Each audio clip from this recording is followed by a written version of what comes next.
Hello crafty friends, I'm Lean from Studio Kato and I'm so happy to be back with another Halloween video. I am loving Halloween, I always do for my card making. So I am featuring the new Dancin Grim die set from Spellbinders today. If you saw yesterday's videos, I put up 2 on one day. You already saw the Dancin Boy of the Dead and the Dancin Girl of the Dead. Spellbinders has these fun interactive characters. They have them for tons of occasions. There are Christmas dancing characters as well, but they also came out with a fun couple of Halloween characters this year and last year. In yesterday's video, you saw the Dancin Day of the Dead characters, but today I am focusing on the Dancin Grim, and one card is going to feature the interactive element of this die set, and another card is going to be a pop-up box card. So 2 fun card designs today, and I hope you stick around. Now I've die cut all of the pieces at once so you can clearly see what I'm working with here. These are all of the pieces for the Dancin Grim. And I do have additional white layers cut as well. This is both for dimension, because I think it just looks better, and for sturdiness. Whenever there's an interactive element or something that moves around on a card, I definitely double up the cardstock so it's not going to rip or tear over time. When, most of the time I send these interactive cards to kids and they like to play with it, and I don't want them to break it. So yeah, these are really, really easy to put together. The hardest part for this one was to figure out how the hand worked, because there's 2 pieces for his right hand or for his left hand. The one that's holding the big knife thing, which I keep forgetting what it's called, but the one that's holding the thing has 2 layers to it. One is just pretty much a square, and that goes on the bottom. And then I couldn't figure out what looked the best for the hand on top of that to be holding it. I figured it out in the end. The thumb has to be on the top, and it has to be bent inwards. But yeah, I played around with that for a little bit before I figured it out. Sometimes, I could have looked up an image online of this die set put together, and I didn't, because I was crafting, and I'm usually stuck in my own head when I do that. First, I'm going to make this character dance, and I'm doing that on a spiderweb background. I am going to hot foil over this, but first I want to do my ink blending. I'm working on Concord 9th cardstock. This is the Dove cardstock, a light gray, a light cool gray. And I am blending the Mushroom Concord 9th ink on top of that, just around the edges. And as you can see, I am not trying to make this perfect because I'm going to add splatter. It's also a Halloween card, so I feel like Halloween cards are very forgiving, because if they don't look perfect, it might just look intentional. It's a Halloween vibe. I wanted to quickly point out that I'm also using the VersaFine Onyx Black to ink blend. A lot of us use this for stamping, and not a lot of us remember to use this for ink blending, even though it's the darkest black out there. It's perfect for ink blending. Just use a separate brush for it, because it is a pigment ink and you don't want to mix that with your dye inks. Now, what you can't do with VersaFine Onyx Black is dilute it with water and splatter. So you saw me try that. That didn't work at all. It's just not gonna work. It's a pigment ink. I don't know what I was trying there. So instead I used the Villainous Potion Distress Oxide ink. Now this background that I'm going to foil on top of it is the spiderweb background from Spellbinders, and sadly it's not being produced anymore. I should have checked before I made these cards, but I did find 2 alternative spiderweb backgrounds from Spellbinders to use if you're interested. There is a full hot foil plate spiderweb background, and there is also a new BetterPress background, all spiderwebs. And I love them both. I just got the BetterPress plate in the mail, and I'm hoping to try to do some hot foiling with that. So I think if you're in the market for a spiderweb background, you should probably go for the BetterPress plate if you do have a BetterPress system, because it should work with your hot foiling system as well, and it doesn't work the other way around. So hot foil plates don't work in the Spellbinders BetterPress system. Now, my hot foiling isn't perfect at all, and I think it's because my ink wasn't dry before I hot foiled on top of it. But it's just a spider web. It doesn't have to be perfect. It's also Halloween cards. I feel like they're so forgiving. No one is really going to notice that the spider web isn't foiled perfectly. The foil I used, by the way, is the Prism foil from Spellbinders. It's their holographic foil, and it just pops on that dark background. I love it so much. I am going to adhere that to a white top folding card base, and then I can adhere my character. Now, nothing is adhered together here. I mean, the body is separate from the head still, and all I'm doing is cutting up some foam tape, and I am going to double this up. So I am adhering foam tape in the middle of that ring, which is connected to the body, because that is where the body is going to swing around. So there's a foam square in the middle of the ring. That's where the body swings around. And then I do add a little bit more foam tape around the ring, not going all the way down because that will get in the way of the shoulders.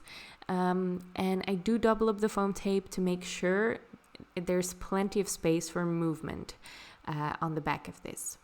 And then I just hold it all together and I flip it over and adhere it down. So only the head is adhered down to the card and the body swings back and forth around that foam square. It's such a fun interactive element. It's kind of subtle and I love it. It doesn't add much bulk to your card, not more than I normally would add with the foam tape anyway. For my second card, I am going to use this older Spellbinders Large Die of the Month kit. This is the Flowering Tree and Collapsible card base die, and it's still in stock as far as I can tell, so I highly recommend you check it out. Now, clubs of the month are a lot more expensive if you purchase them after the month is over. So this is quite an expensive die set now. If you're interested in subscribing to the Spellbinders clubs, I highly recommend them. They are so much fun. And you can just, if you're not interested in any given month, in any club you're subscribed to, you can just cancel your subscription before the 5th of the month, and then you won't get charged and you won't get the club in the mail, and you can just resubscribe the month afterwards. It's what I've been doing this entire year. I only started subscribing to these clubs on January from this year, and I have been loving some of these clubs, and some of them I was just like, no, maybe I can spend this crafting budget on something else this month. So sometimes I just unsubscribe and resubscribe later. It's no issue, and that way you just get the dies you want. It's really fun. Now, to make sure I have plenty of space to write on as well, I am going to add a card base on the back of this. You don't have to do that. The point of these box cards is that you just write on the back of them, but I want a place to write on the inside. So I made a shaped card base, and then I am going to adhere my ink blended background on top of that. Again, I used Concord 9th inks, but because this is quite a tough blend, I haven't been doing a lot of ink blending lately. Not like this, where you go from like a yellow to a dark purple. It's a more complicated ink blend, and I felt out of practice, so I used watercolor cardstock. And watercolor cardstock is the best for ink blending. You can correct so many mistakes on there, so if you're struggling with ink blending, I highly recommend you try. To turn this into a box card, you always have a few strips of cardstock where you adhere your elements on top of. They pop out, and just make sure that your elements pop up from the background. And this is the most in front one, and I just stamped a Halloween sentiment on top of that. I used the Boo Dance Party stamp set from last year, and I stamped that in Versamark ink and embossed it with bright white embossing powder from WOW. Now in the large tree or the flowering tree collapsible card base, it's a long name, in that die set, it also comes with all the elements, of course, to make this into a box card. And you have those scalloped edges on the side. There is a flap, just like on these cardstock strips. It cuts a flap that you fold along, and that's where you adhere the scalloped pieces to the card base and the strips to the scalloped pieces. There are 3 cardstock strips, one taller than the next, each one taller than the next.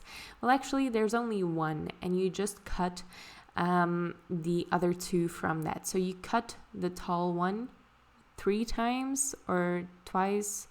I'm not sure if I'm remembering correctly, but yeah, you just cut the other ones from that.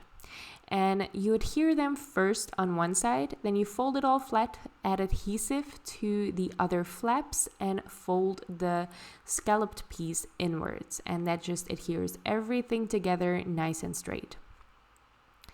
Once that's all adhered down, I am just going to add the rest of my elements. There is a happy sentiment included in the die, so it has a little base to adhere it behind one of those cardstock strips, which is great. It actually says happy birthday. There's a birthday sentiment in this set as well. Obviously, I didn't use that on this Halloween card, but you absolutely could. And then there's this flowering tree. I cut the tree itself twice, once from black and once from white cardstock, and I layered those up to make it a little bit more sturdy. And then I'm adding all of those tiny die cuts to it. So these dies are all included with the tree. There's a bunch of different flowers. I cut them from Halloween colors, some dark purple, some orange, and some sea glass colored cardstock. And then all the leaves I cut from various shades of gray, which was really cool. And there's also like flower centers that I cut from gold cardstock. Now there are a couple of dies left over there, and I will use those as embellishments for my cards. I will show you that later. Now the tree has a little base that you use to adhere it down behind one of those cardstock strips. And I'm just adhering my Grim together because this one is not going to move around. So I adhere the head to the body, and then I can adhere that as well to that second cardstock strip. So you have the sentiment in front, then you have the Grim, and on the background there's the tree. So fun. Now I like to use liquid glue because I find it easier when you can move things around. But for an interactive card like this, you do want to keep things in place for a little bit until the glue is dry enough. If you want to avoid that step, you can use dry adhesive like double-sided tape and stuff like that. I think liquid glue dries stronger, but that's just my opinion. You can try whatever you want. I'm using these bats. These are from an older Spellbinders die set. They're from the Haunted House die set, and I cut them out of black glitter cardstock to use as sort of embellishments on this card as well. So I hope you like this card. This is such a fun make. I had so much fun making this card and putting it together. All of those tiny pieces from the tree, it's just so therapeutic to adhere those on the tree with a little jewel wand as well. Yeah, I really love these cards. I'm loving Halloween. I hope you like the cards. I hope you like the video. Don't forget to check out all the products in the description below. And I also have a few videos linked there. I will link to yesterday's Halloween release overview for Spellbinders, and I will also link to the Dancin Day of the Dead tutorial that I put out yesterday. It all features, or the Dancin Day of the Dead video features on how to make some non-traditional Halloween backgrounds, because we don't all have a bunch of Halloween products laying around, and I am not using any Halloween products for those backgrounds, just to show you that you can use whatever you have in your stash. I hope you liked the video. Thank you so much for watching. Please subscribe if you want to see more of my videos, and I hope to see you next time. Bye!